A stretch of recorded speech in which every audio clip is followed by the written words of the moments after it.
Donc, nous avons cette merveilleuse conférence qui a été préparée par Ivy et son groupe, et moi, je fais partie du réseau des professionnels de la santé du Canada.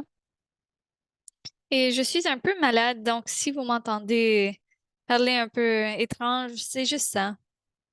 Donc, le quatrième panel que nous avons aujourd'hui, c'est sur les modèles intégrés de soins de santé. Les soins primaires est vu comme le point central de ce panel, où nous voyons tous les différents modèles qu'il y a aujourd'hui pour les professionnels de la santé.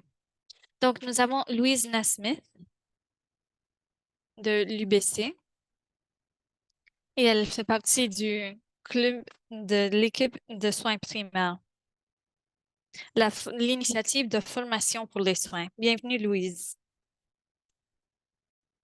Nous avons Kath Checkland, professeure dans les organisations de soins primaires.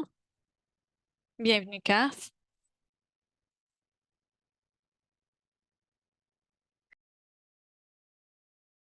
De l'Australie, nous avons Suzanne Mancaro, qui est professeure adjointe à l'Université South Cross. Et des États-Unis, nous avons Brianna Lombardi, professeure adjointe du département de médecine de famille de l'Université de Caroline du Nord. Elle fait partie du Centre d'études comportementales. Donc, pour ce panel, c'est le même qu'avant. Chaque présentateur a 12 minutes. Et donc, commençons. Louise, c'est à vous. Merci beaucoup. Donc, je vais me présenter au nom d'une grande équipe.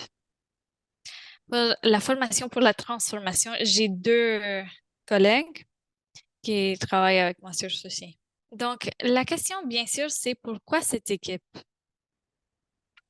Comme dans plusieurs pays autour du monde, il y a une reconnaissance qu'au Canada, nous avons une crise pour l'accès aux soins primaires.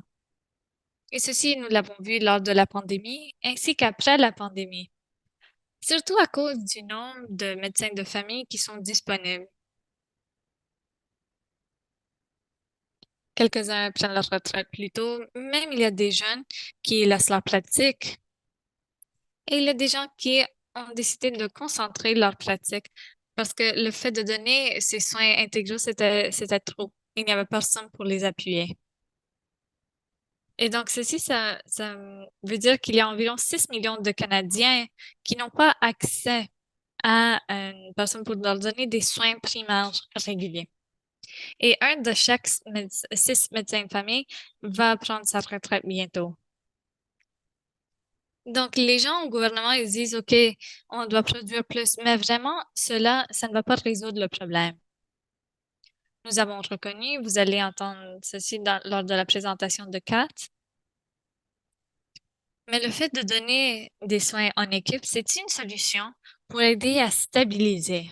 Et c'est important pour maintenir notre système de soins de santé. Il y a plusieurs différents modèles et comme ça, nous voyons qu'ils veulent donner leur service. Mais mettre les gens ensemble, ça ne veut pas dire qu'ils vont savoir comment travailler ensemble. Il y a plus de 20 ans, une révision de notre système de santé, des déclarations qu'on continue à citer même aujourd'hui, c'est qu'on attend que les gens, si on attend que les gens travaillent ensemble, on doit les éduquer pour qu'ils puissent le faire. Et donc, voilà donc l'équipe de soins primaires. Et c'est une question surtout de la pratique. Je l'ai mentionné comme un grand projet. Nous avons plus de 100 partenaires et il y a plus de 20 disciplines de soins primaires qui font partie de ceci. C'est un projet financé par le gouvernement du Canada et ils ont dit, est-ce que vous êtes intéressé? C'est quand même assez surprenant, mais nous avons eu plus de 20 disciplines qui ont dit, on veut faire partie de ceci. Ceci a mené à 14 projets de formation d'équipe. Et il y a des autres groupes qui n'ont pas qui n'ont pas été financés, mais qui essayent de faire la même chose. Vraiment, on leur demande de changer un peu leur curriculum afin d'inclure tout ceci et préparer ceci pour le travail en équipe pour les soins primaires. Quelle est notre vision? C'est avoir un système de santé intégré où chaque individu peut recevoir des soins équitables, d'autres qualités, compréhensifs, d'une équipe de soins primaires bien formée, bien appuyée et bien utilisée. On veut vraiment que notre système de santé puisse fonctionner. Et notre mission, c'est former, éduquer, donner les outils à la main-d'œuvre canadienne. Et donc, nous retournons aux 4 points primaires de ces soins. Le premier contact, la compréhension, la coordination et la continuité. Mais nous avons rajouté 5 principes et on leur demande de les inclure dans leur curriculum.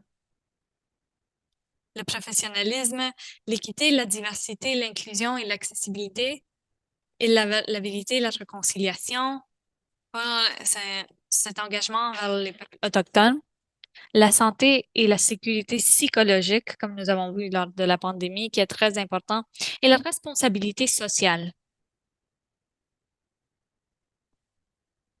Mais comment est-ce qu'on l'accomplit? Donc, je t'ai parlé de notre mission. Et ce qui se passe, c'est que nous avons 3 sortes de projets. Un qui regarde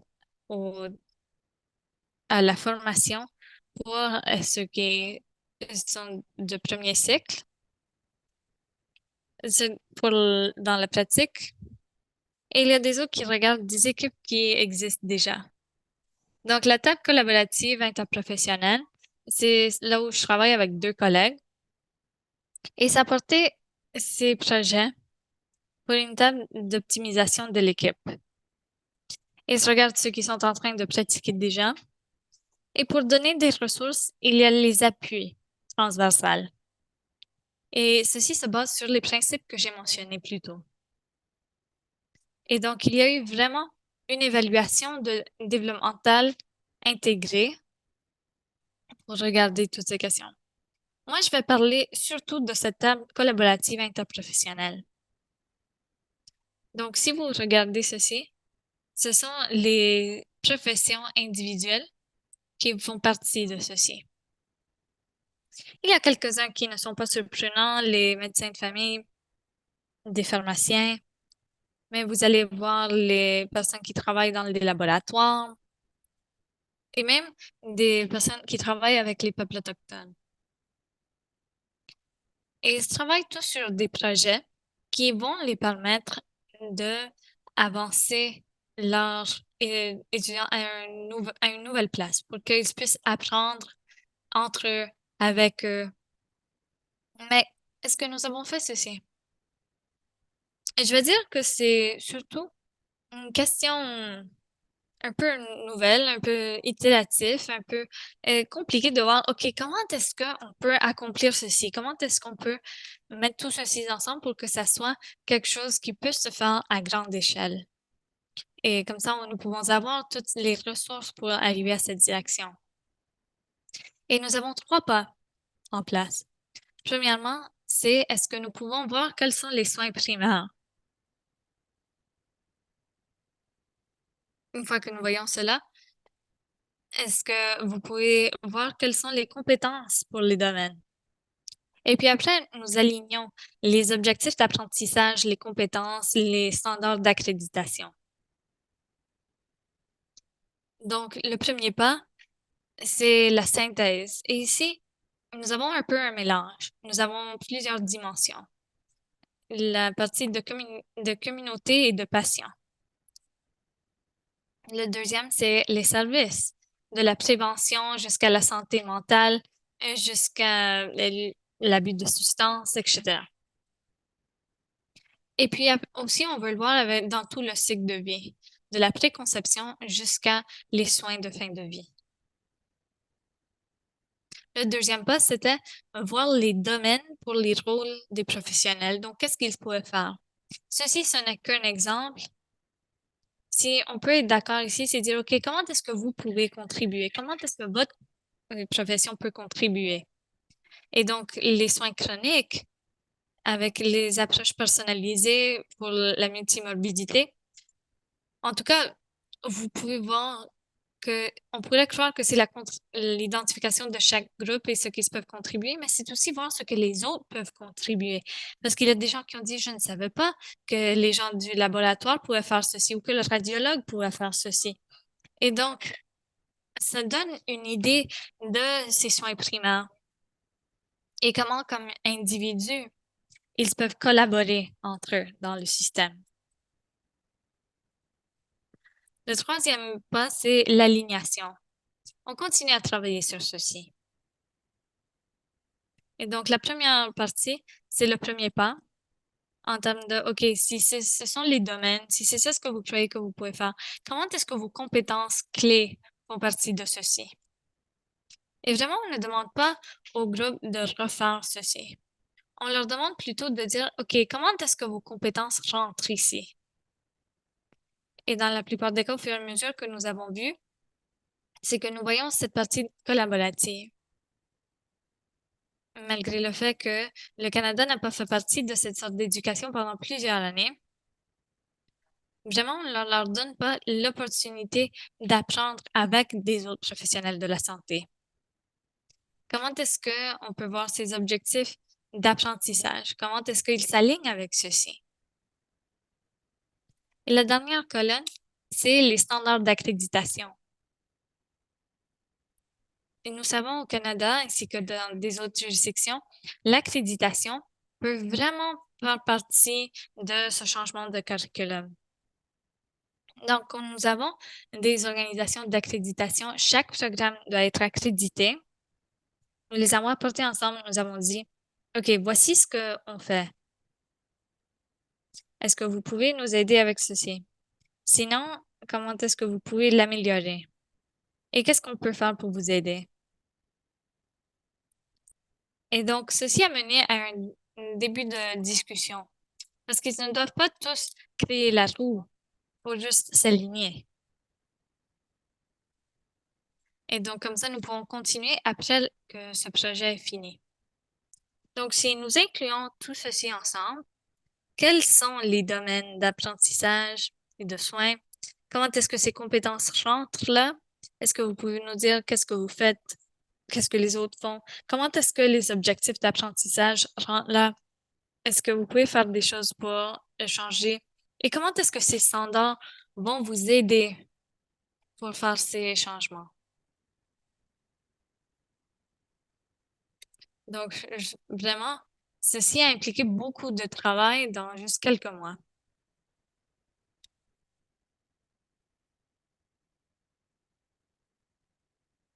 Et vraiment, c'était un mois très froid à notre capitale en février, mais nous allons demander à chacun de démontrer ce qu'ils ont fait. Il va y avoir des autres personnes là qui sont importantes pour le changement dans le système. Parce que même si c'est une question d'éducation, le processus doit le refléter.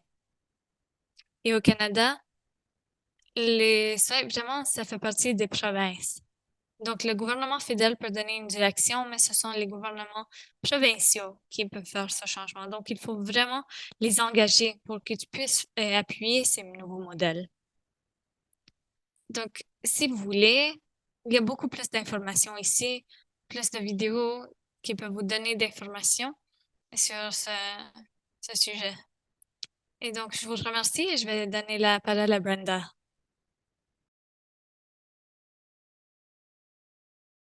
Merci, Louise. Vraiment, c'était une belle équipe et Louise a donné un excellent point de vue sur tout ceci. Donc, je vais demander à Kathleen Chuckland de donner sa présentation. Merci beaucoup. Merci beaucoup de cette opportunité pour présenter aujourd'hui. Je suis désolée, il est 7 heures du soir ici. Donc, en tout cas, il semble que je suis dans une caverne, mais je suis dans ma chambre. Désolée. Donc, aujourd'hui, je vais vous parler un peu de qu'est-ce qui se passe si on ne fait pas ce que Louise a dit, ce qu'elle a bien démontré, à propos de cette éducation interprofessionnelle. Donc, nous présentons au nom d'une grande équipe au Royaume-Uni et nous regardons vraiment cet échange de compétences. Nous présentons des professionnels avec des différentes capacités dans une pratique différente. Donc, voici mes reconnaissances. Nous sommes financés par l'NIHA et donc nous devons dire que ce sont mon point de vue et pas leur point de vue. Et je veux aussi reconnaître que ceci a été mené par la docteure Sharon Spooner avec, avec une grande équipe de collègues. Et vraiment, c'était excellent. Donc, de même qu'au Canada, nous avons une crise de main-d'œuvre dans les soins primaires. Nous n'avons pas beaucoup de médecins qualifiés, il n'y a pas beaucoup de satisfaction dans leur emploi. Et donc, nous avons une crise d'attrition. Presque tous nos, presque tous nos médecins quittent pour l'Australie et la Nouvelle-Zélande parce que on nous dit que là-bas, ils sont plus gentils avec eux. Donc là, on leur donne la formation et puis après, ils quittent. Et donc, nous sommes en train de voir quoi faire. Et bien sûr, il y a quelques solutions à long terme, à court terme, recruter plus de médecins. Et c'est quelque chose qu'on fait, mais bien sûr, s'ils quittent pour la Nouvelle-Zélande, nous avons un problème. Quand est-ce qu'on peut éviter que les gens quittent? Pas beaucoup de progrès là. C'est un cycle quand même vicieux. C'est peut-être la même chose dans des autres systèmes où le plus de pression que les gens sentent, le plus que les gens quittent, et donc ça laisse plus de pression pour les gens qui restent, et c'est un peu un spirale. Et une autre solution, c'est employer des autres médecins pour faire une partie du travail. Et c'est ça ce que nous avons.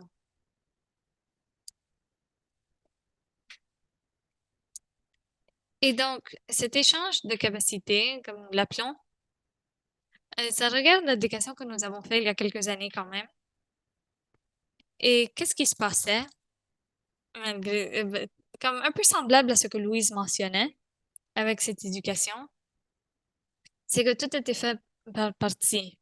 Il y a beaucoup de personnes qui paniquaient, ils n'avaient pas de personnel, et donc ils cherchaient n'importe quelle personne qu'ils pouvaient avoir.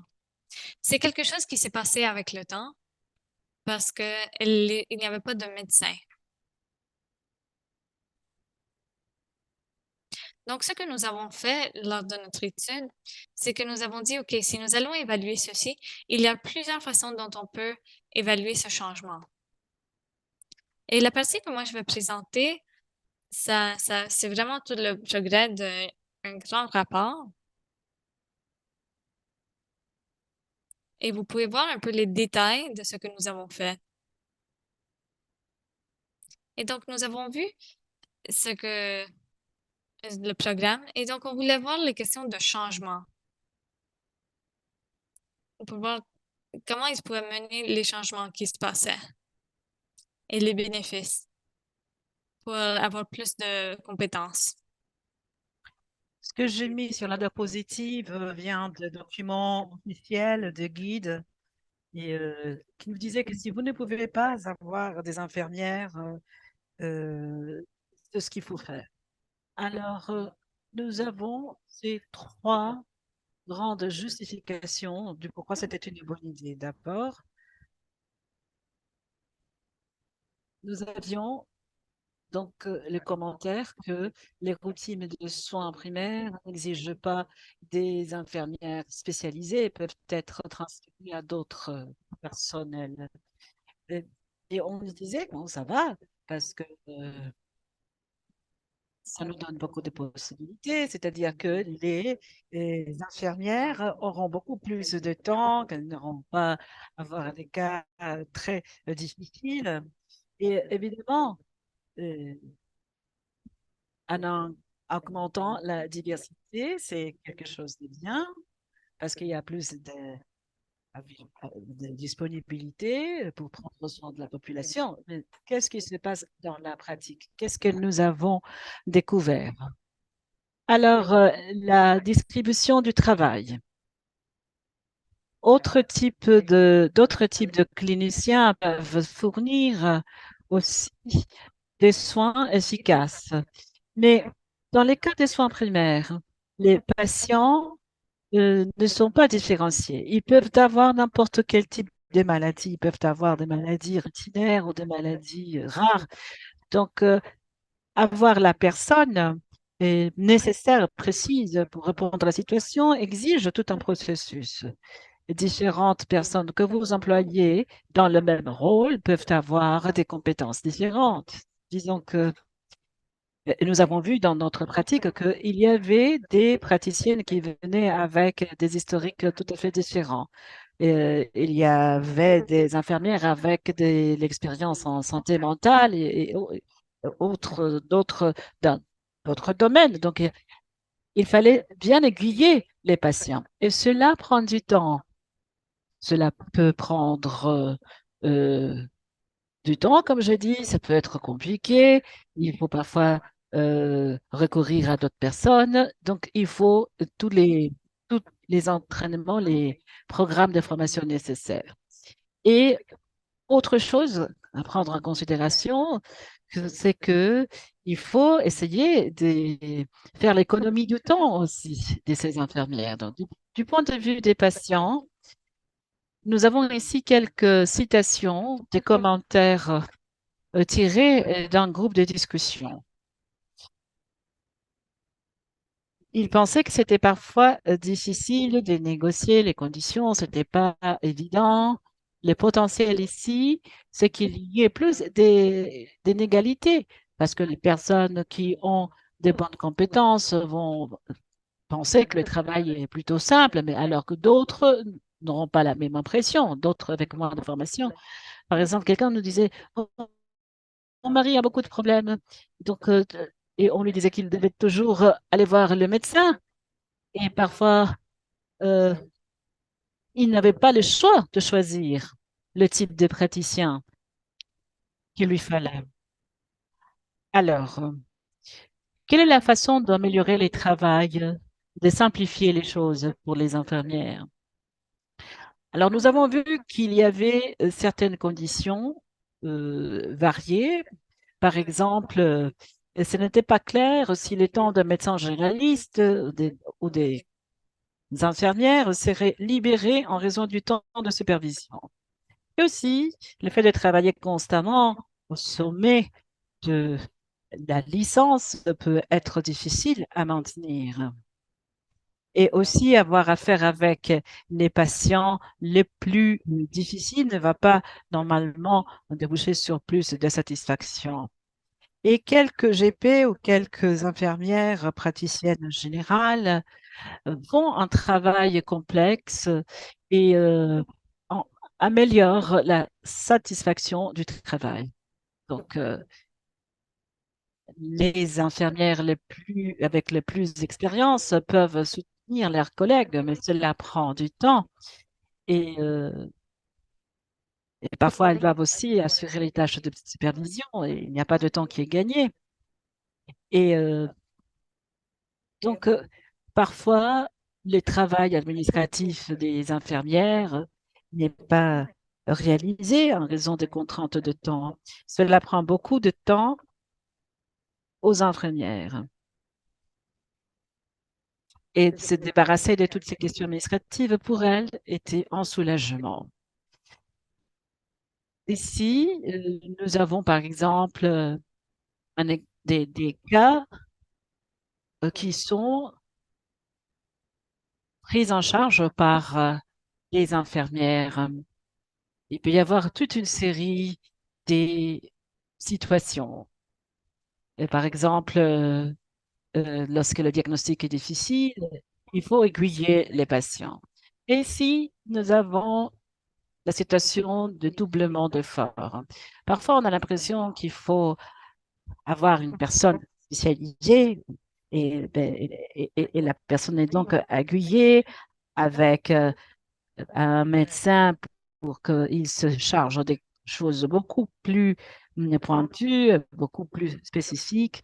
Les pharmaciens, par exemple, ils peuvent faire des choses merveilleuses avec les médicaments, mais il faut donc un praticien spécifique pour chaque cas. Et alors, faire tous ces changements de compétences nous a mené à un processus de conception très pointu, car nous devons aussi faire attention à la formation.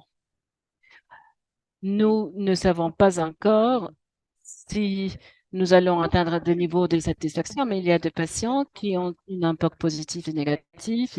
J'en ai parlé un peu des plus négatifs maintenant, mais il y a eu aussi des personnes avec des expériences positives. Mais ce que je voulais mettre en exergue, c'est que toutes ces suppositions simplistes sur les politiques le changement des politiques mène parfois à des résultats un peu plus compliqués. Il faut beaucoup d'adaptation et ce n'est pas nécessairement le cas. Et je voudrais terminer avec une réflexion personnelle. Je suis une infirmière généraliste. J'aime beaucoup la prise de soins intégrale, mais je ne pense pas que cela puisse être appliqué à d'autres complexités parce que un patient peut avoir une situation un peu plus compliquée et même si nous pouvons décomposer toutes ces compétences en deux rôles, nous devons avoir une vision intégrale et c'est vraiment un exercice difficile. Je suis à la fin de ma carrière en tant qu'infirmière généraliste, mais ma satisfaction, c'était basé sur ma possibilité de fournir des soins appropriés. Merci, Kat. Merci d'avoir partagé ces réflexions et de nous montrer les complexités des changements de compétences ou la modification de l'éventail de compétences. Maintenant, nous allons donner la parole à Suzanne Nankaro, PDG des Healthwork International. Bonjour à tous. Je suis en Australie. Il est 6 heures du matin de samedi et peut-être euh, vous ne savez pas que je suis aussi dans une situation de canicule pratiquement. Vous allez être envieux. Alors, j'ai voulu développer ma carrière sur la main-d'œuvre du secteur de santé et je travaille donc dans le système australien qui a différents systèmes. Et je voudrais aujourd'hui bon, vous dire que j'ai beaucoup aimé les présentations. Et je voudrais m'attarder sur les perspectives macro et les opportunités qui peuvent faire une différence, mais aussi les défis. Et CAP a soulevé ces défis, mais dans notre profession, la plupart des juridictions travaillent en silo, travaillent par la profession, travaillent par le type d'organisation, ou par juridiction. Donc, c'est très difficile de mobiliser toute la main-d'œuvre. Donc, nous avons des problèmes en commun et Kat l'a très bien expliqué. Il y a des opportunités, surtout dans le cas des soins primaires, pour faire face aux pénuries. Et il y a différentes pratiques qui peuvent être en place, mais il y a quand même aussi des barrières. Je voudrais parler de la contribution des partenaires dans les services de santé, mais aussi des défis pour la mobilisation de euh, agents de santé. Je voudrais parler aussi de la façon d'intégrer de multiples professions dans les soins de santé et en utilisant différents modèles et organisations. Et ensuite, je vais vous donner quelques exemples de ce que nous avons fait dans notre système. J'ai même des informations contextuelles, je pourrais mettre à votre disposition les liens. Par rapport à ce que nous entendons par les soins primaires à haute qualité, eh bien, au cours de mes 25 ans d'expérience, j'ai différentes définitions. Et la définition aussi des paramédicaux, ce sont ces professionnels qui ne sont pas de cliniciens, de dentistes ou de médecins. Et on doit aussi prendre dans cette définition les sages-femmes, mais ceci selon les juridictions. Je voudrais me centrer sur les soins de santé à haute qualité. Et c'est vraiment là où nous pouvons faire la différence. Les soins de santé à haute valeur, depuis la perspective des hôpitaux, il s'agit des procédures extrêmement spécialisées. Nous avons aussi d'autres définitions par rapport à l'expérience de la fourniture de ce type des soins de santé par rapport à son efficacité. Et je crois que nous avons de véritables opportunités, et Louise et Cathy en ont parlé, de changer la situation et de relever les défis, car nous ne nous centrons pas beaucoup sur les déterminants sociaux dans nos systèmes.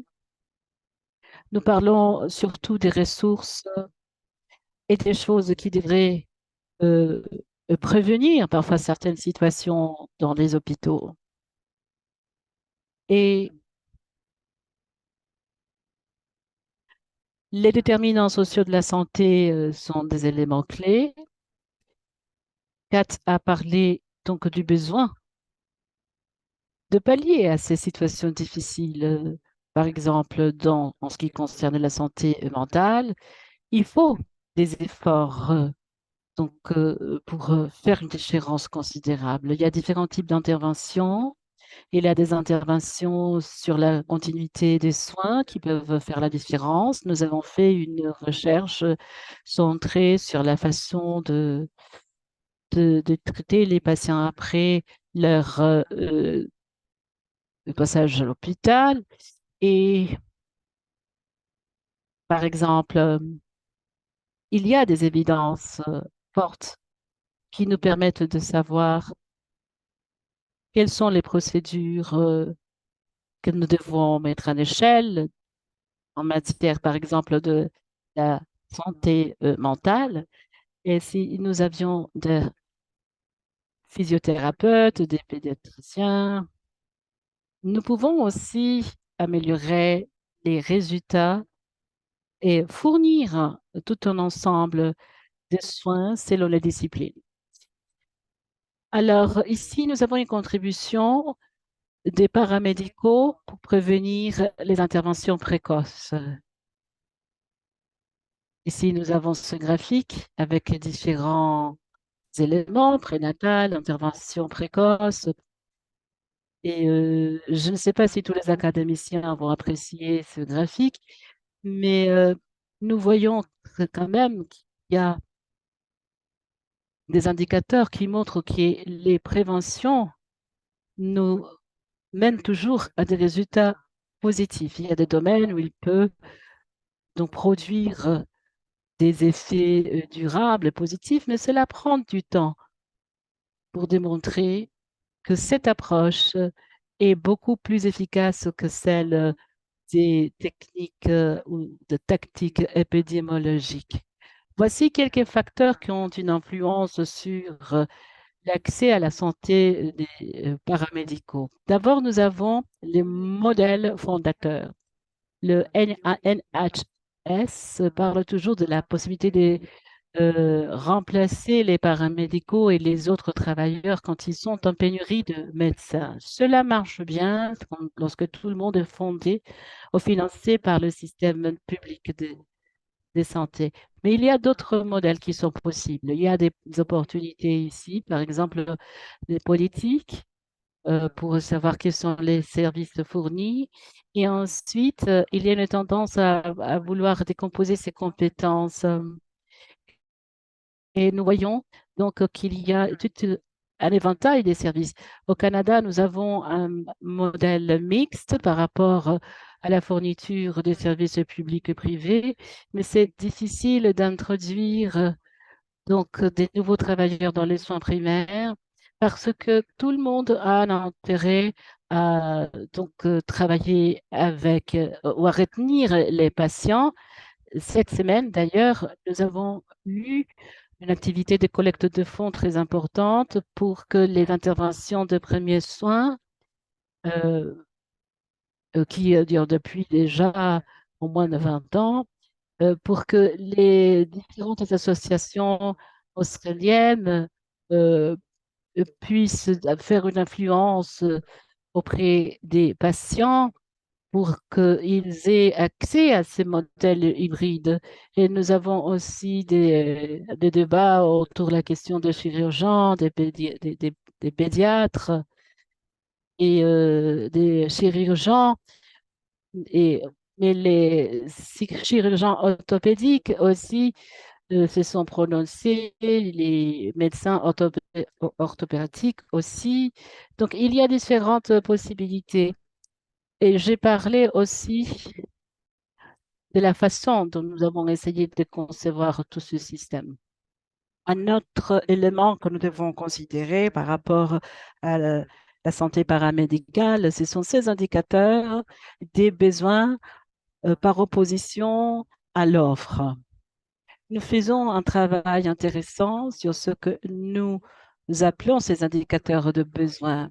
Et ce sont donc des indicateurs de besoins que je vous montre ici.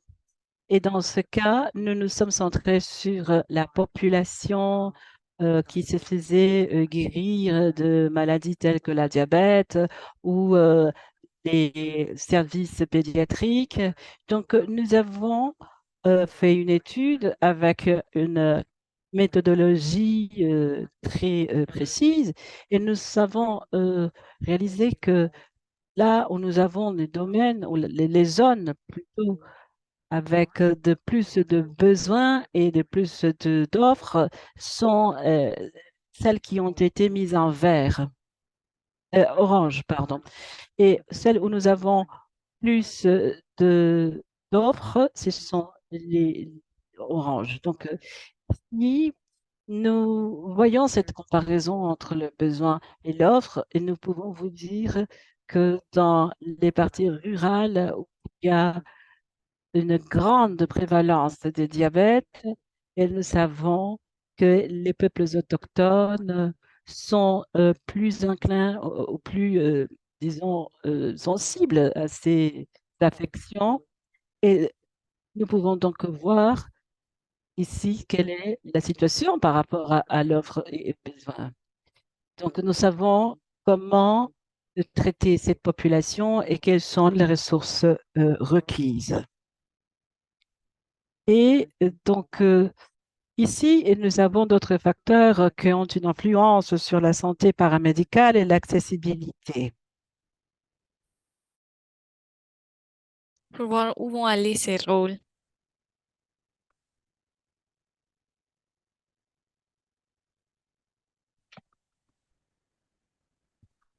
Donc, nous avons une confédération de travail qui regardait à prédire un peu les besoins autochtones. À droite, nous avons notre éducation et nous avons eu beaucoup de cours de physiothérapie. Il me semble que nous avons 56 cours en Australie et environ 30 millions de personnes. Donc, le marché, c'est ce qui va déterminer un peu comment ceci fonctionne, l'offre et la demande. Mais dans le cas de l'infirmerie, ça veut dire que nous n'avons pas vraiment une planification centralisée.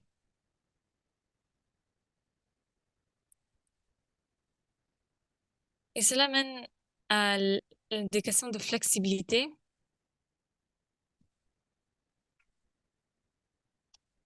Et nous avons vu une coordination centralisée.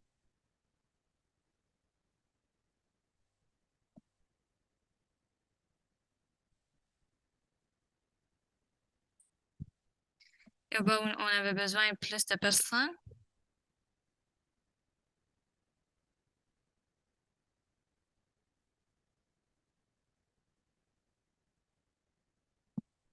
Et l'autre point que je vais indiquer, c'est la réglementation en santé. Et donc, nous avons l'autorégulation. Je sais qu'il y a des gens qui savent plus de ceci que moi, mais ce que je voulais indiquer, c'est qu'il y a un travail coordonné législatif et que ceci peut créer plus de respect pour les rôles. Mais une façon mixte peut permettre des nouveaux rôles à apparaître. Donc, quelques exemples. En Australie, nous avons encore une fois un modèle hybride. L'autoréglementation a permis de corriger plusieurs professions. Et donc, les éducateurs développementaux, par exemple, c'est une nouvelle force que nous voyons en Australie qui répond aux gens avec des handicaps qui sortent des institutions pour participer à la communauté. Et donc, pour gérer ce côté social, pour ces personnes avec des difficultés d'apprentissage ou des handicaps pour qu'ils puissent faire partie de la société. Avec ce modèle d'autorégulation, ça reçoit du financement de l'État.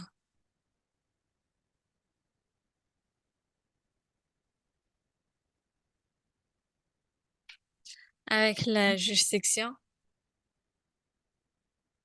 nous avons les pédortistes, ils ont utilisé le même modèle. Je ne veux pas mentionner les autres, mais en tout cas, juste pour le comparer en Angleterre, cela a été établi dans les années 60 sous la loi supplémentaire. Et donc, il y a des professions qui sont reconnues aujourd'hui par le Conseil. Et ceci est resté quand même assez stable dans les dernières décennies.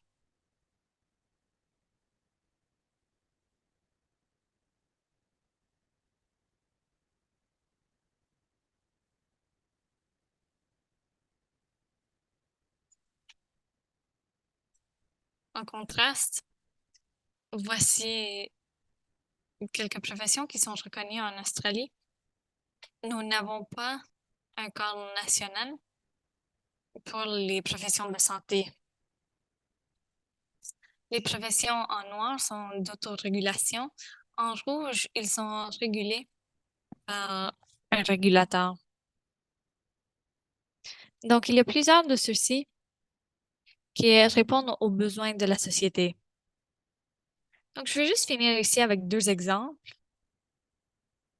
juste pour parler un peu des soins des alliés et des partenaires. Et donc, nous avons vu comment créer une carte un peu de l'intégration des services pour les soins primaires des patients.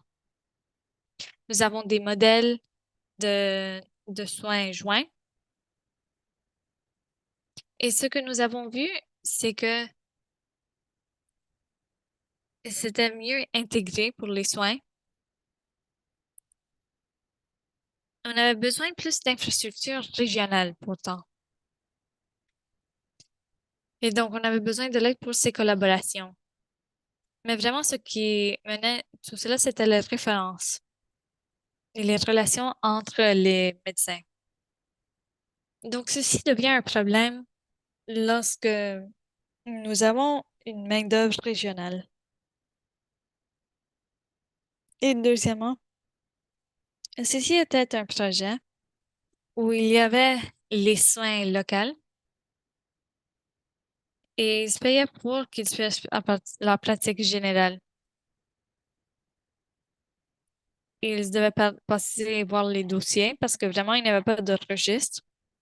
pour trouver des exemples pour les soins du patient avec l'intégration. Ce que nous avons vu, c'est qu'avec cette gestion, ceci a amélioré beaucoup les connaissances et ceci a créé un système beaucoup plus organisé.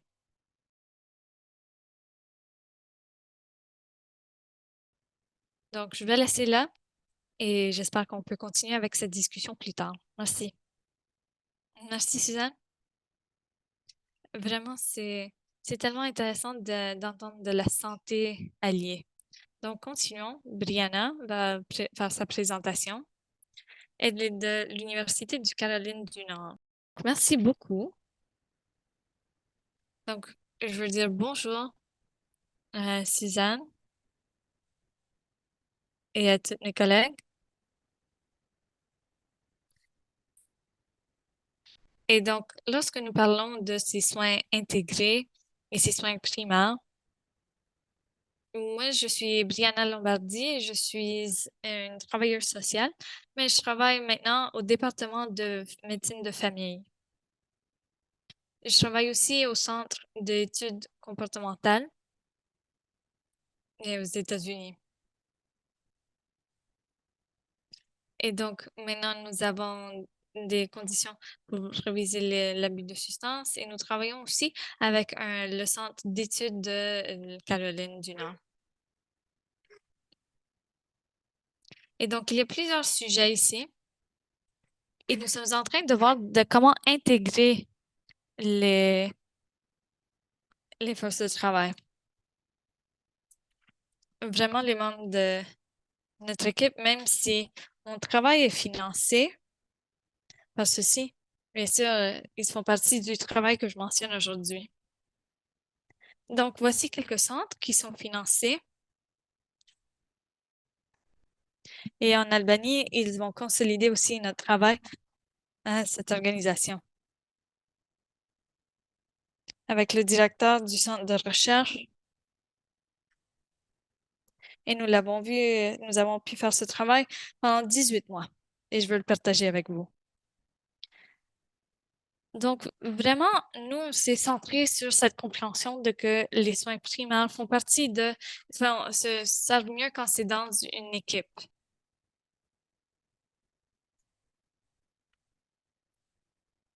Et donc, ici aux États-Unis, ils définissent ceci comme, bon, ils ont créé une définition en 2021 des soins primaires pour inclure surtout les mots d'intégration dans les équipes professionnelles.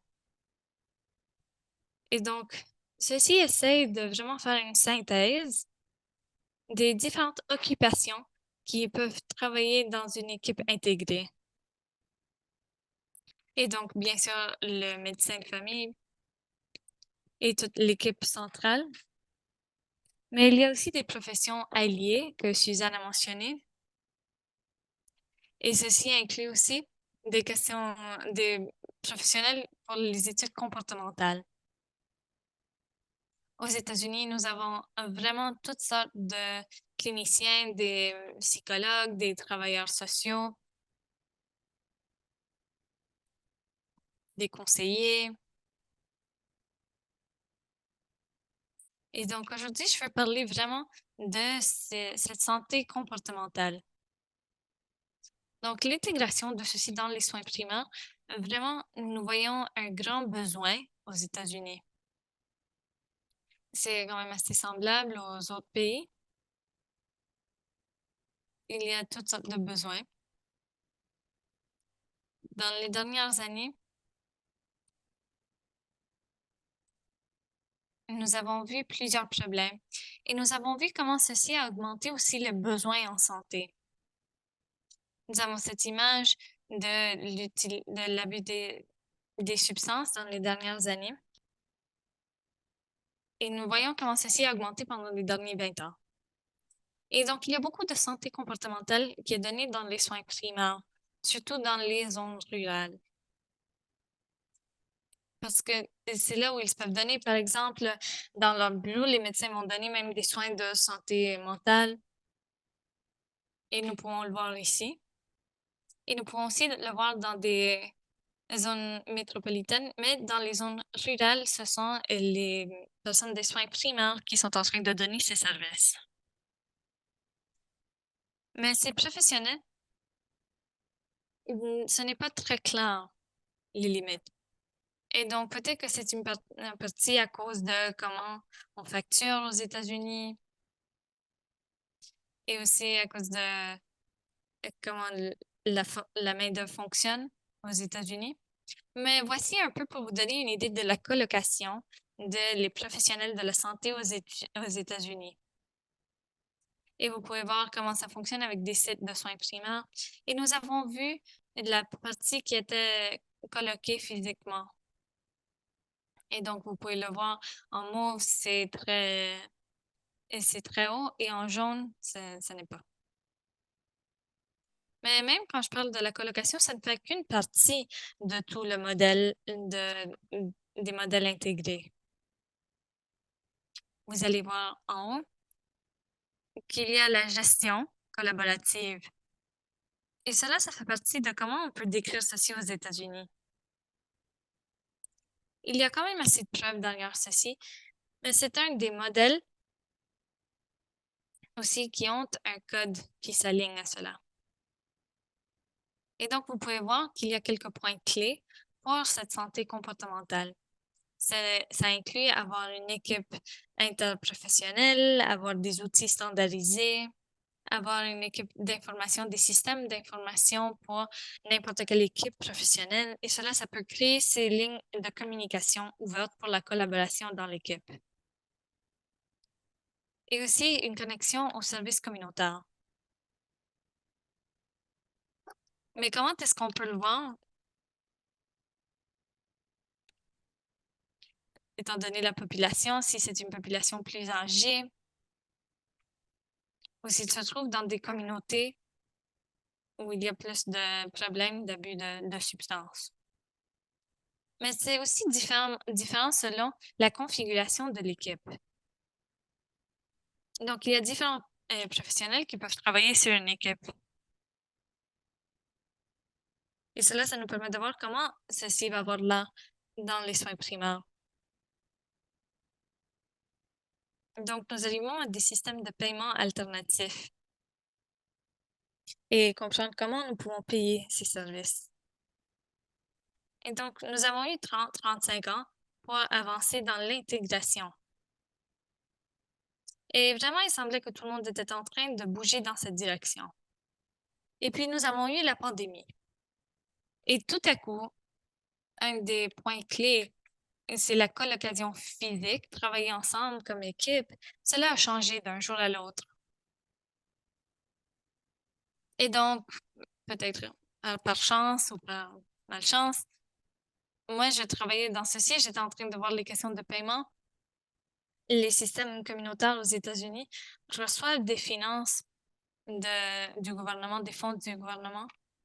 Et moi, j'étais intéressant à voir comment ils utilisaient cette collaboration psychologique pour augmenter l'accès aux soins.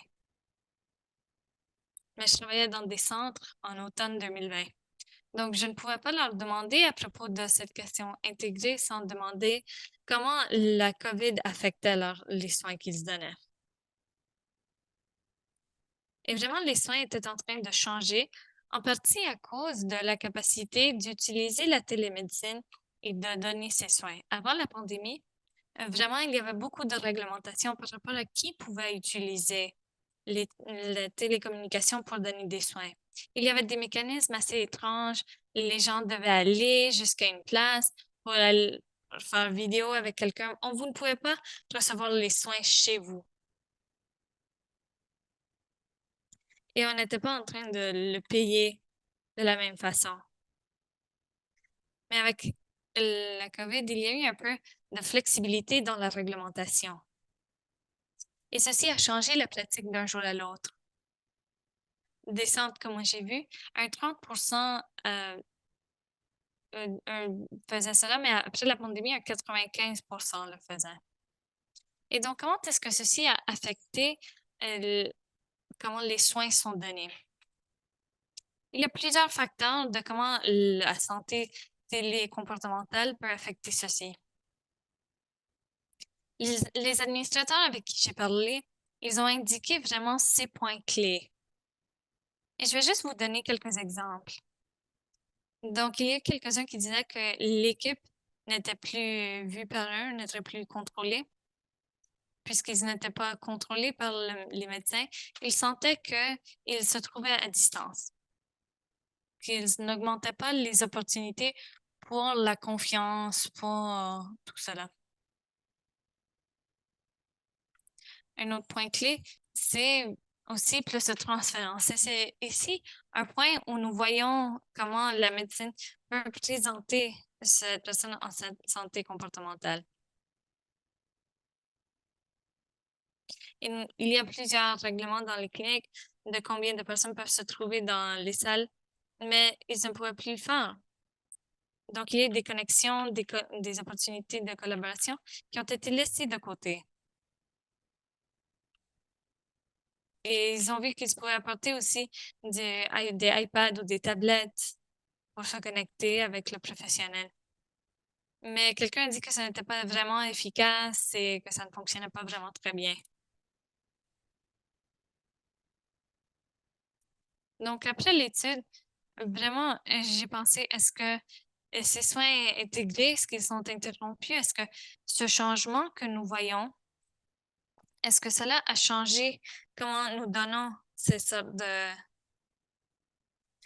soins aux États-Unis? Et donc, j'ai voulu voir ces tendances en automne 2020, comment ça se trouvait 2 ans plus tard. Et je voulais voir aussi les autres points clés et voir comment tout cela s'est adapté. Donc, j'ai fait une entrevue qualitative avec 20 médecins en printemps 2022. Et voici quelques sujets de cette entrevue que nous avons vus. Nous avons entendu qu'il y a eu un changement permanent dans la structure physique de l'équipe. Nous avons vu certains départements qui ont été déménagés en dehors de la clinique. Donc, nous avons su que la partie psychologique a sorti de la télémédecine et nous avons vu qu'ils ne se trouvaient plus dans la clinique de soins primaires. Et nous avons vu aussi qu'il y avait des modèles hybrides où les gens travaillaient chez eux 3 jours par semaine. Donc, parfois, vous étiez avec l'équipe et parfois non. Il y avait plus de dépendance sur la technologie pour la communication en équipe. Pour certaines personnes, ceci a fonctionné parce qu'ils pouvaient avoir parler des discussions en équipe.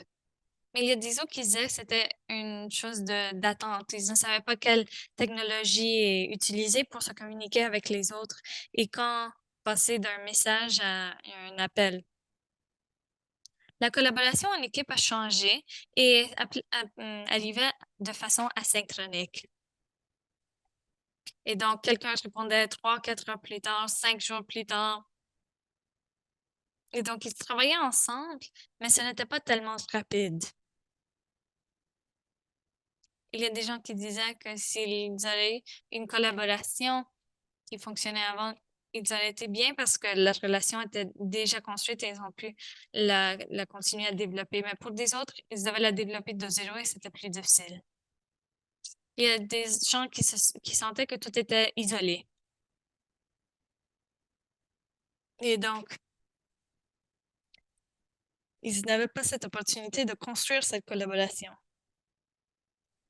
Il y a beaucoup d'utilisation de la télémédecine et avec des points forts, des points faibles. En général, ils sentaient que ce n'est pas quelque chose qui va quitter, vraiment, que c'est une bonne façon d'améliorer l'accès aux soins. Parce que les gens qui ont besoin des soins, ils peuvent juste faire un appel quand peut-être ils n'auraient pas pu arriver à un rendez-vous. Les personnes plus âgées, les personnes qui n'ont pas de technologie parce qu'ils n'ont pas assez de ressources, on pourrait voir que peut-être ceci allait créer des problèmes d'équité. Donc, je suis encore en train d'écrire ces résultats, mais l'idée, c'est où est-ce que nous allons d'ici? Est-ce que c'est une interruption ou une innovation dans les soins primaires?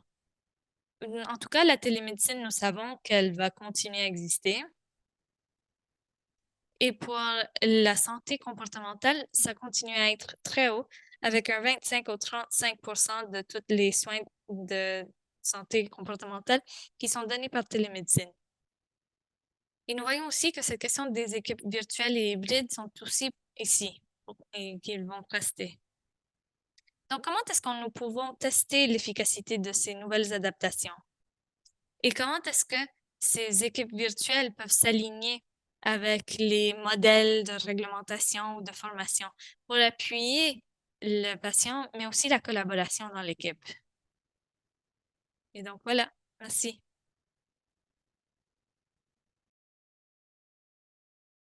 Merci, Brianna. Vraiment, cette question de l'interruption, c'est intéressant. Et ça m'intéresse de voir ces différents sujets que votre équipe a identifiés. Donc, merci beaucoup. Ivy, est-ce qu'il y a des questions? Oui, donc il y a deux questions. Elles ont été indiquées dans la fonction de questions et de réponses. Donc, je vais les lire à moins que Andy ou Erin veulent poser leur question. Pour Andy, c'est comme analyste de main-d'œuvre et le parent d'un médecin qui travaille en Nouvelle-Zélande.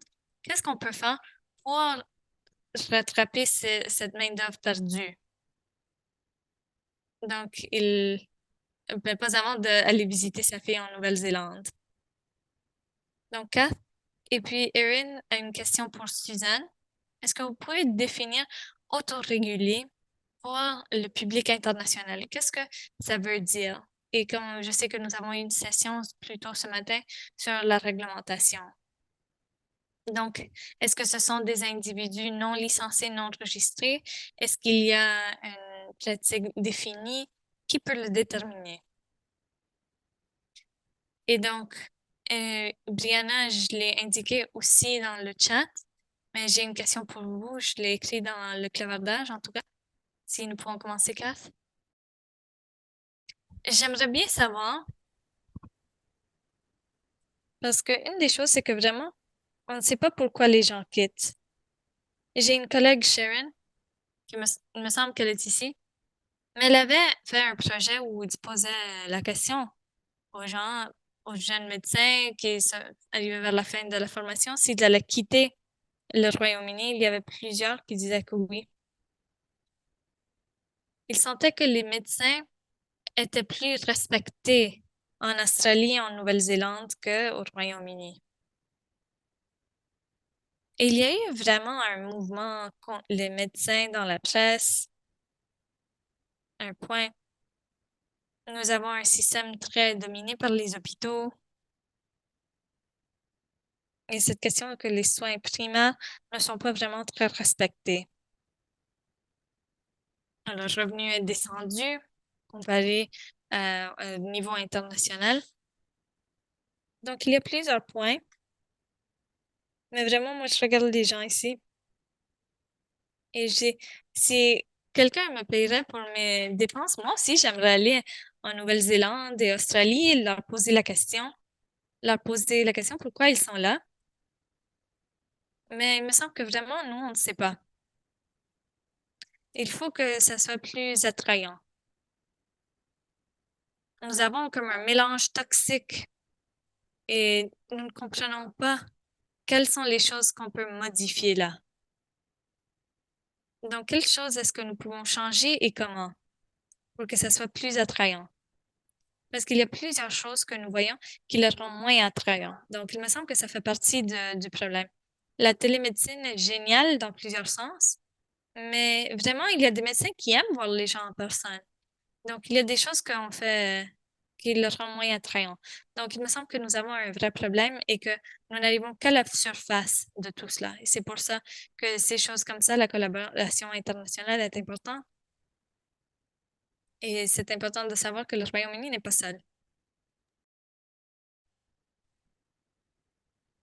Merci, Suzanne. Merci. Je pense que CAP le sait très bien. Leur système médical est beaucoup plus solide que celui que nous avons en Australie. Nous respectons énormément les composantes des autres professions et c'est le modèle que nous avons ici qui renforce cela. Mais par rapport à la main-d'œuvre régulée internationalement, il y a eu une présentation ce matin, évidemment, mais en utilisant les exemples que j'ai donnés dans ma présentation, on a un petit nombre de professionnels paramédicaux sont régulés par notre organe de réglementation nationale. Et qu'est-ce que cela signifie? Cela signifie que si les associations professionnelles ont dit qu'elles avaient des normes pour répondre aux règlements nationaux, c'est parce que tout ce processus est géré par les associations, mais ne sont pas nécessairement obligatoires pour toutes les associations qui sont régulées ailleurs. Donc, ce qui est important, c'est que ces associations qui s'auto-régulent, par exemple les thérapeutes de langage, s'ils veulent avoir accès aux financements nationaux, aussi, ils veulent avoir accès à des systèmes d'assurance maladie, elles doivent être éligibles pour l'association et l'enregistrement. Il faut être enregistré déjà dans dans une autre association. Je ne veux pas rentrer dans les détails, mais il y a un code de réglementation avec des conditions spécifiques. Et je ne sais pas si j'ai répondu à votre question. Merci, Suzanne. Il y a un autre commentaire? Oui, André a fourni un peu le contexte de votre question, Erin. Mais je voudrais savoir ce que Suzanne avait à dire à cela. Donc, je vais répondre. Je voudrais faire les questions suivantes. Votre diapo sur l'importance des soins primaires dans les zones rurales, très importante pour la santé comportementale. Et c'est critique pour que l'on donne la priorité aussi à la santé mentale et à ce type de soins. Est-ce que vous avez des données sur la disposition des fournisseurs de santé dans ce domaine? Et Steve a présenté aussi la situation à Colorado. Et est-ce qu'il y a de la part, enfin, est-ce que la santé comportementale intégrale s'attaque donc à ces cas? Et CAF nous a donné quelques éléments de réflexion et je me pose la question, à partir de la perspective de l'équipe de soins primaires, quelles seraient donc les approches les plus appropriées?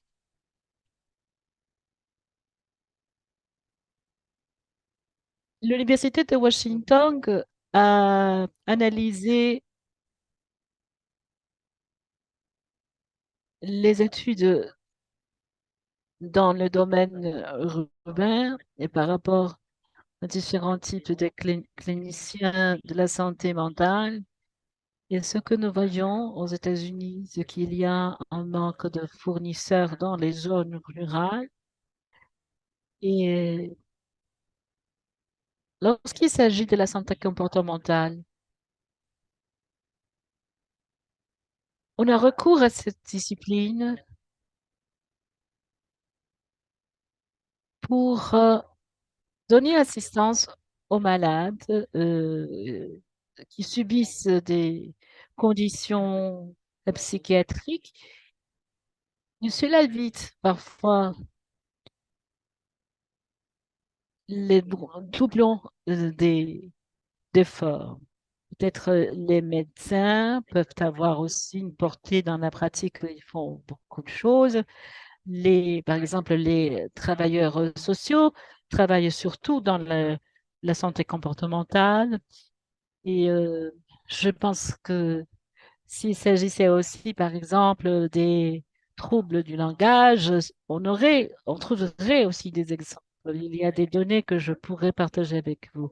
Par rapport à la téléconsultation et télévisite, c'est fascinant. J'ai vu l'expérience de beaucoup de centres communautaires et on a repéré que les endroits qui ont des proportions élevées des centres communautaires travaillent aussi avec les téléconsultations. Et dans les zones rurales, c'est pareil. Donc peut-être c'est à cause de la facilité d'Internet, mais même s'il y a des difficultés dans les zones rurales, il y a beaucoup de stigmates, il y a beaucoup aussi de préjugés, ou peut-être il y a peu de médecins souhaitant travailler avec la santé comportementale, et cela, donc si on reçoit des soins dans ce domaine, il y a beaucoup de préjugés. Et donc c'est quelque chose que nous avons identifié et c'est absolument intéressant d'en faire le suivi. Oui, il y a beaucoup de choses intéressantes dans le chat qui sont associées à ce que nous discutons maintenant.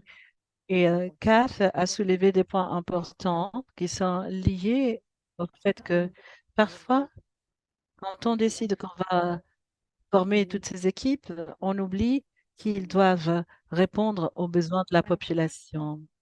Et lorsque les médecins de famille qui ont commencé à travailler en Ontario, le première Provence, il y a 10 ans, qui a commencé avec ces exercices, nous avons commencé à demander aux médecins à, à propos des populations qu'ils servaient. Et nous nous sommes rendus compte qu'il y avait beaucoup de besoins dans la profession. Et, et toutes les familles disaient qu'ils voulaient avoir un médecin de famille. Donc, nous devons nous assurer que nous allons inviter à travailler les personnes correctes. Mais Kat nous indique que pas toutes les infirmières praticiennes ont, disons, toute la formation nécessaire. Peut-être qu'elles se centrent sur des domaines particuliers. Et si nous ne déterminons pas cela dès le début, nous aurons donc des membres dans votre équipe euh, qui vont faire la même tâche, ou ils manqueront des professionnels pour certaines autres tâches. Donc, si nous avons le doublon dont Cathy nous a parlé, vous avez parlé du fait que parfois on les appelle les assistants de, médicaux et ils ne savent pas comment parfois répondre aux besoins des patients. Donc, il y a encore beaucoup à faire. Les organisations doivent planifier avec le temps. Peut-être qu'elles pourraient dire, oui, nous pouvons couvrir les besoins selon les besoins de formation, mais nous devons avoir des investissements aussi pour mieux comprendre comment organiser la pratique, comment s'assurer que tout le monde fait le travail qu'il faut et que les patients puissent avoir accès aux bons médecins, aux bons praticiens à un moment voulu. Et lorsque ça marche bien, les patients aiment beaucoup les systèmes. Ils ne disent pas qu'ils doivent voir deux, trois, quatre personnes différentes. Ils peuvent tout planifier lors d'une visite et ils peuvent avoir donc du personnel spécialisé pour chaque besoin. Mais tout cela exige beaucoup d'investissement dès le départ et tout le monde doit comprendre la démarche. Je m'arrête là. Et vous avez tout à fait raison depuis tout le point de vue. Nous travaillons vraiment très dur. Et pour moi, l'apprentissage par rapport aux politiques, cela prend du temps, de l'argent, de l'engagement. Et ce sont des choses auxquelles nous devons penser. Les gens n'ont pas trop le temps. Je ne vais pas dire que ce n'est pas possible de le faire, que nous ne pouvons pas envisager la possibilité d'avoir cette santé comportementale intégrale. Oui, je suis d'accord, peut-être ça ne libère pas le temps pour les personnes, mais peut-être qu'il y a des choses qui devraient faire ces personnes au lieu d'autres qui ne devraient pas être faites. Mais en tout cas, un autre commentaire que je voulais partager. Je suis médecin de famille et je suis à la retraite depuis quelques années. Et les, voir les patients trop compliqués tout le temps, c'est épuisant. C'est comme ça. Donc, vous devez vous assurer que cela n'arrive pas non plus. Merci. J'ai une question de Laure ici, de Susan.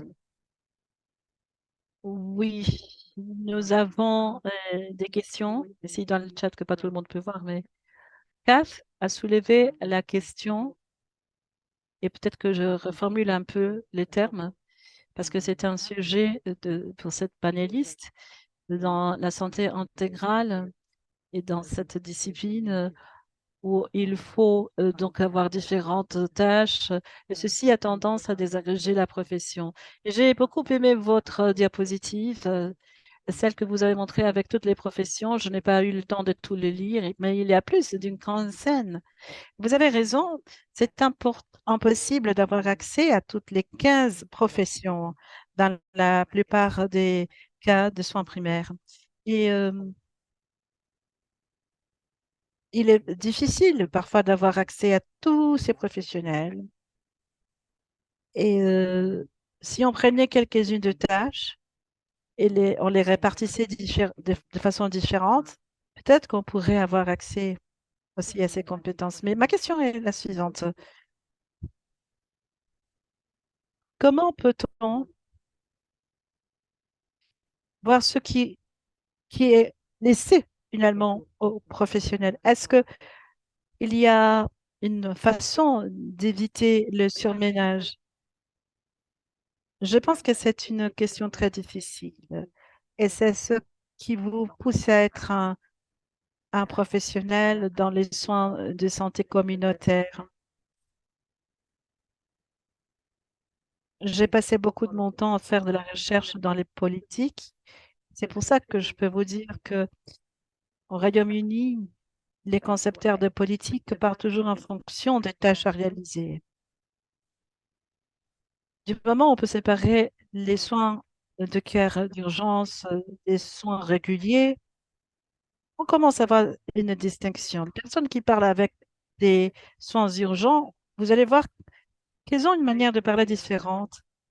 Et cela m'inquiète énormément. Je voudrais avoir une approche qui vous permette d'avoir les deux côtés.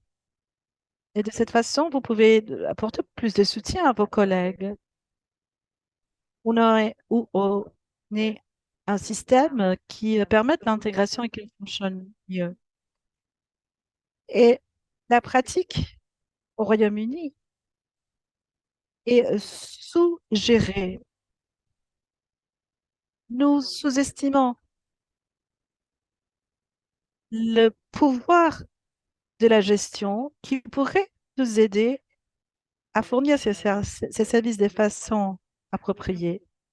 Les infirmières ont toujours eu des plaintes par rapport au surménage, mais ce n'est pas non plus une question uniquement de remplir de rôle. Moi, quand j'ai travaillé dans les formations, on s'attardait sur les compétences et aujourd'hui, nous parlons aussi d'autres sujets par rapport aux compétences. Nous parlons de la vision, de la mission. On va au-delà des simples compétences. J'aimerais ajouter quelque chose parce que je crois que ce qui peut avoir lieu, et- parce que si vous faites partie d'une équipe, si vous avez une équipe stable et vous savez ce que les autres font, il va y avoir du surchevauchement à un moment donné. Et il ne faut non plus en faire un drame. Ce n'est pas une question de remplacer les professionnels, c'est une question de se compléter.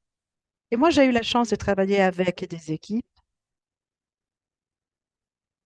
Et nous partageons nos expériences. Quand moi, je n'étais pas disponible, ma collègue, elle était disponible. S'il y avait quelque chose que je ne pouvais pas faire, il y avait quelqu'un d'autre pour le faire. Donc, on commence à comprendre le flux, mais il faut se mettre à la place du patient, pas à la place du praticien. Cela prend du temps, cela exige de la confiance. Oui, vous avez raison. Parfois, les gens qui arrivent quittent parce qu'ils trouvent que le travail est très difficile. Donc, il faut toujours avoir un peu plus d'empathie. Oui, c'est un échange extraordinaire des idées. Nous avons une autre question ici du public. Bonjour à tous. Je suis Steve Slay. Je suis le directeur de recherche du Collège des médecins de famille du Canada. J'ai une question. En entendant cette conversation, je pense que lorsque on commence à penser aux soins de santé primaires et qu'on veut définir ces soins primaires en utilisant des professions, on dirait qu'on entre dans une situation impossible. Parce que quand j'ai vu la liste que vous avez affichée sur l'écran, où il y avait les travailleurs sociaux, les psychologues, les consultants, les différents professionnels, eh bien, peut-être qu'on ne voit pas la personne derrière l'étiquette. euh, que c'est une personne en fait qui travaille dans les soins de santé, les soins primaires, parce que ce ne sont pas de médecins, ce ne sont pas d'infirmières, mais les physiciens, par exemple, comprennent les chirurgiens et les pédiatres et autres, les, les services obstétricaux, les psychiatres aussi qui jouent un rôle dans les soins de santé et dans les soins primaires. Et ils aussi jouent un rôle important en tant que fournisseur de santé. Donc, les commentaires que vous avez faits au début, ça m'a fasciné. Je pense que vous êtes sur la bonne voie par rapport à savoir tous les aspects qui sont en jeu. Essayer de définir les soins primaires d'une façon intégrale, mais aussi essayer d'une manière ou d'autre se poser la question, est-ce qu'il s'agit d'un premier contact? Est-ce qu'il s'agit des maladies chroniques? Je ne sais pas si vous avez fait la réflexion dans votre groupe de travail. Est-ce qu'il y a un consensus qui commence à faire surface? Parce que je pense que ce n'est pas inclus dans la biographie ou dans la littérature. Et je me pose la question, quels sont ces domaines de soins primaires? Je ne peux pas donner une réponse à cette question parce que c'est une question très difficile, Steve, mais il y a eu beaucoup d'encre qui est coulée sur ce que c'est que les soins primaires. Mais nous devons accepter le fait que il y aura des manières très différentes de voir la chose. Ce qui est très utile pour moi, c'est que j'ai dû me poser la question, que se passe-t-il avec les patients? Les patients entrent dans les systèmes à un point nommé. Donc, nous devons comprendre qu'ils peuvent venir avoir accès au système de façon très différente au Canada, même si au Canada, il n'est pas possible de voir un médecin consultant dans les soins primaires, mais vous pouvez voir, par exemple, tout d'abord, les pharmaciens ou d'autres professionnels d'abord. Et ce qui se passe après, cela est critique. Car si moi, en tant que médecin de famille, je suis euh, aussi un pharmacien, par exemple, qui se pose la question, dit, bon, est-ce ne fait pas partie de mes compétences, je dois avoir recours à un autre professionnel. Donc, il faut savoir comment ces deux professionnels vont travailler. Et c'est là, justement, qu'entre en jeu la complémentarité. Il faut que les gens commencent à penser de cette façon-ci. Il ne s'agit pas tout simplement de la tâche que je fais, c'est comment ma tâche va s'encadrer dans le général, dans le tout, dans l'action euh, de santé en général. Et donc, il faut toujours prendre la perspective du patient. Et si vous leur posez la question, ils vous diront très certainement, c'est ce qui devrait être fait. Suzanne, oui, je voulais ajouter à la discussion le fait que oui, c'est une très bonne question et peut-être vous parlez d'un exemple dans une zone rurale d'Australie. Le défi qu'ils avaient, c'est qu'ils ne pouvaient pas établir des équipes multidisciplinaires. Donc, ils ont fait une analyse des besoins de la population et il s'agissait de définir les tâches et les compétences. Et ils se sont centrés sur le besoin de la population pour identifier une liste de professions. Et ensuite, ils ont eu une liste des 6 professions, des, euh, des professions avec des tâches particulières et besoins. Par exemple, la mobilité des pédiatres. Je me rappelle pas le nom, mais il y avait des professions avec des fonctions de base spécifiques. Ils ont analysé le rôle de ces professionnels et les compétences nécessaires pour répondre aux besoins. Et c'est ainsi qu'ils ont pu créer une équipe multidisciplinaire. Il y avait quelqu'un, par exemple, pour des personnes de troubles auditifs ou de mobilité. Donc, il y avait différentes bases philosophiques sur lesquelles ils ont travaillé qui leur ont permis d'établir cette équipe multidisciplinaire. Parce qu'ils se sont aussi centrés sur les besoins de la population. Merci, Suzanne. Je tiens à remercier à tous les panélistes. Vous avez fait un travail incroyable et la conversation qui s'en est suivie a été très fructueuse. Merci beaucoup.